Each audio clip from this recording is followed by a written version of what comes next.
नमस्कार मित्रों, स्वागत है आपका हमारे YouTube चैनल सत्यम शिवम सुंदरम सनातन में। मित्रों, आज जिस विषय पर हम चर्चा करने जा रहे हैं उसका शीर्षक है, इतना बड़ा सूर्य हनुमान जी ने कैसे निगल लिया। पहले देवता नजर आते थे तो आज क्यों नहीं, और मूर्ति पूजा क्यों है जरूरी। मित्रों, इन तीनों प्रश्नों का हम विस्तार से इस वीडियो में उत्तर देंगे, तो आपसे निवेदन है कि यह वीडियो पूरा अंत तक जरूर देखिएगा। तो आइए शुरू करते हैं। मित्रों, आजकल ऐसे सवालों को सोशल मीडिया पर बड़े अपमानजनक शब्दों में और मजाक बनाकर पूछा जाता है कि तुम्हारे बंदर ने इतना बड़ा सूर्य कैसे खा लिया, या आज के बंदर क्यों नहीं उड़ते। समझ नहीं आता कि आजकल कुछ लोग ईश्वर के होने का वैज्ञानिक प्रमाण कैसे मान लेते हैं। ईश्वर कब से विज्ञान की सीमाओं में बंधने लगे। आखिर विज्ञान की सीमाओं में बंधने वाला ईश्वर कैसे हो सकता है, जिसे वैज्ञानिक तरीके या तर्क से समझा जा सकता हो, तो फिर वो ईश्वर ही कैसे। एकमात्र ईश्वर ही है जो विज्ञान से परे है, संसार से परे है, सभी प्रकार के तर्कों से परे है, और जिसे समझना किसी के वश की बात नहीं। ईश्वर सूक्ष्म से सूक्ष्म बिंदु भी हैं और अनंत भी, सीमित भी है और असीमित भी, निर्गुण और निराकार भी हैं और सगुण और साकार भी। आज कुछ लोग भगवान के अस्तित्व का प्रमाण उस जन्मांध व्यक्ति की तरह मानते हैं जो कहता है कि मैं जब तक सूर्य का प्रकाश देखूंगा नहीं तब तक नहीं मानूंगा कि सूर्य का प्रकाश होता है। अब कोई उस जन्मांध को सूर्य का प्रकाश दिखा भी नहीं सकता, और तब ऐसे कुतर्क करने वाला वो जन्मांध व्यक्ति बड़ा खुश हो जाता है और कहता है कि मैं तर्क में जीत गया। खैर, इस तरह के सवालों के जवाबों को कई पॉइंट्स में समझा जा सकता है। आते हैं पहले सवाल पर कि हनुमान जी ने इतना बड़ा सूर्य कैसे निगल लिया। तो पहली बात कि हनुमान जी हमारी और आपकी तरह एक साधारण इंसान नहीं थे, वो भगवान है। आप जानते ही हैं कि इस ब्रह्मांड में सूर्य का स्थान रेत के एक कण के समान है, और ब्रह्मांड क्या, हमारी गैलेक्सी मिल्की वे में ही सूर्य का स्थान एक छोटे से कण के बराबर है। वहीं हनुमान जी भगवान शिव के रुद्र अवतार हैं। जब भगवान विष्णु ने श्री राम के रूप में धरती पर जन्म लेने का निर्णय लिया, तब उनकी सेवा करने की प्रबल इच्छा से भगवान शिव ने अपने एक अंश से हनुमान जी के रूप में अवतार ले लिया। बहुत सारे देवता भी अन्य वानरों के रूप में आ गए।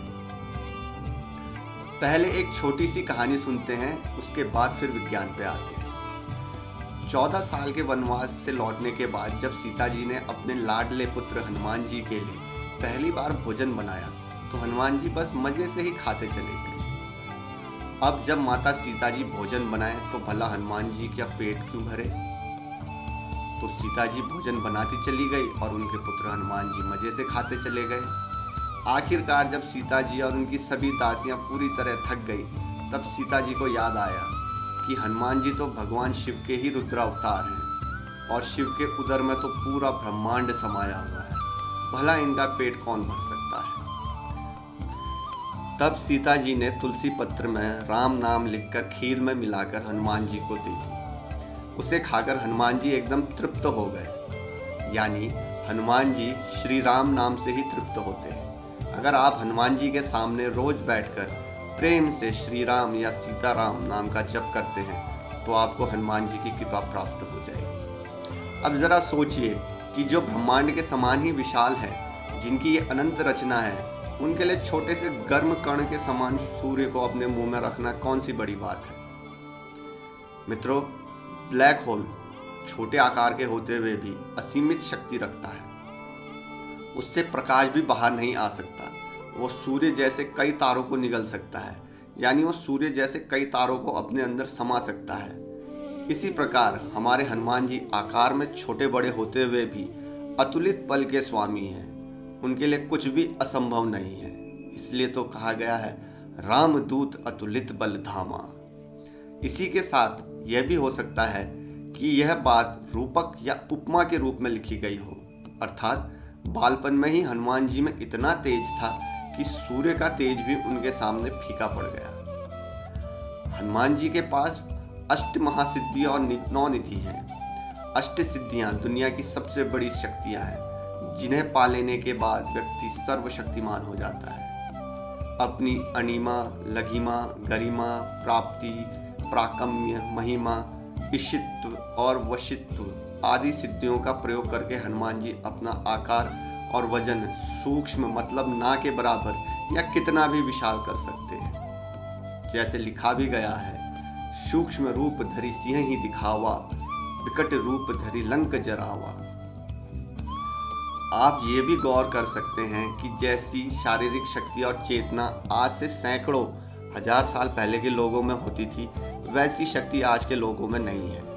पृथ्वीराज चौहान, घोड़ा बादल, महाराणा प्रताप, वीर शिवाजी, रानी लक्ष्मीबाई, दुर्गावती और इन सभी के सैनिक आदि, जैसी चेतना और ताकत महाराणा प्रताप के घोड़े चेतक में थी, वैसी चेतना आज के घोड़ों में नहीं है।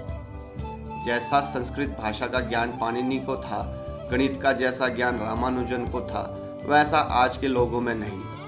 आज भी बड़े बड़े वैज्ञानिक और विद्वान इनके फॉर्मूलों पर अपना सिर पटकने में लगे हैं, फिर भी समझ नहीं पा रहे। यह सब देखकर कहा जा सकता है कि आधुनिक विज्ञान चाहे जैसी उन्नति करता नजर आ रहा हो, क्योंकि हम वर्तमान में बस यही देख पा रहे हैं, लेकिन इंसान या किसी भी प्राणी की शारीरिक ताकत, क्षमता और चेतना आदि लगातार घटती ही जा रही है।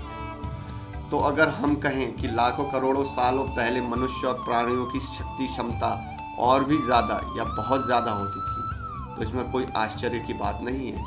और फिर जब बात भगवान या उनकी शक्तियों की होती है, तब तो बात ही अलग होती है। दरअसल हम लोग केवल उतना ही मान पाते हैं जितना वर्तमान में अपनी आंखों से देख पाते हैं, और जो नहीं देख पाते उसे लॉजिक और विज्ञान के नाम पर मानने का मन ही नहीं करता। कभी उसे अंधविश्वास कह देते हैं, तो कभी कपोल काल्पनिक बातें। लेकिन अगर हर वैज्ञानिक भी हर बात को सुनकर उसे अंधविश्वास ही मान ले, तो कभी कोई खोज या आविष्कार हो ही नहीं सकता। भगवान ने अपनी हर भौतिक रचना बड़ी व्यवस्थित तरीके से की है।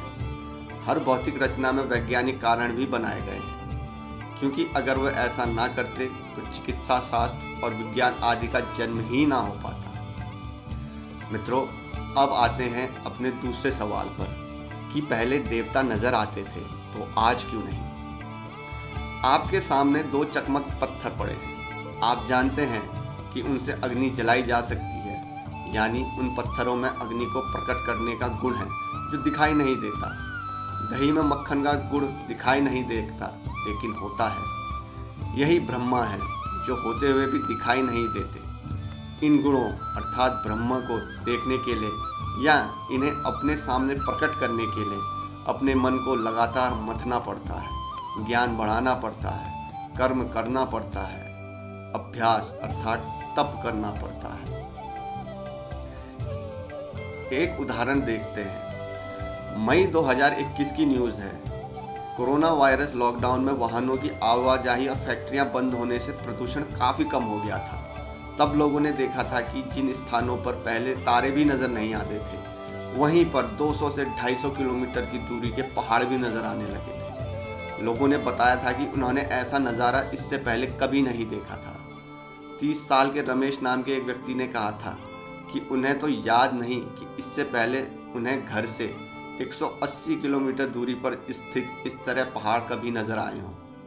कहने का मतलब यह है कि चीज़ें अर्थात ईश्वर वही हैं, लेकिन हमने ही अपने और उनके बीच में प्रदूषण अर्थात अज्ञानता और मन का मैलापन की ऐसी दीवार खड़ी कर रखी है कि चीज़ें हमारे आसपास होते हुए भी हम ही उन्हें नहीं देख पा रहे, उन्हें महसूस नहीं कर पा रहे, उनका लाभ ही नहीं उठा पा रहे। हिलोरे मारते हुए गंदे पानी में चीज़ों को या उसके तल को नहीं देखा जा सकता। पानी की तली अर्थात सत्य को देखने के लिए उसका मन का साफ और शांत होना जरूरी है।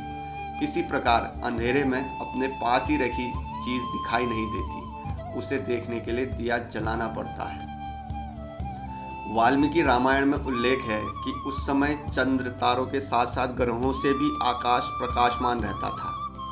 भास्कराचार्य बांस से बनाई गई दूरबीन से ग्रहों को आसानी से देख सकते थे, जिसके आधार पर वे खगोल विज्ञान का अध्ययन करते थे। वहीं आज आप गौर कर सकते हैं कि बहुत जगहों पर अब तारे भी ठीक से नजर नहीं आते। और अगर आधुनिक विज्ञान और विकास करता रहा और मान लीजिए एक दिन सारा डेटा अचानक जल जाए, खत्म हो जाए, जैसे तक्षशिला, विक्रमशिला और नालंदा आदि में हुआ, तो आज से 1000 साल बाद यह भी बताया जाने लगेगा कि तारे पृथ्वी से इतनी दूर हैं कि वे यहाँ से नजर नहीं आ सकते।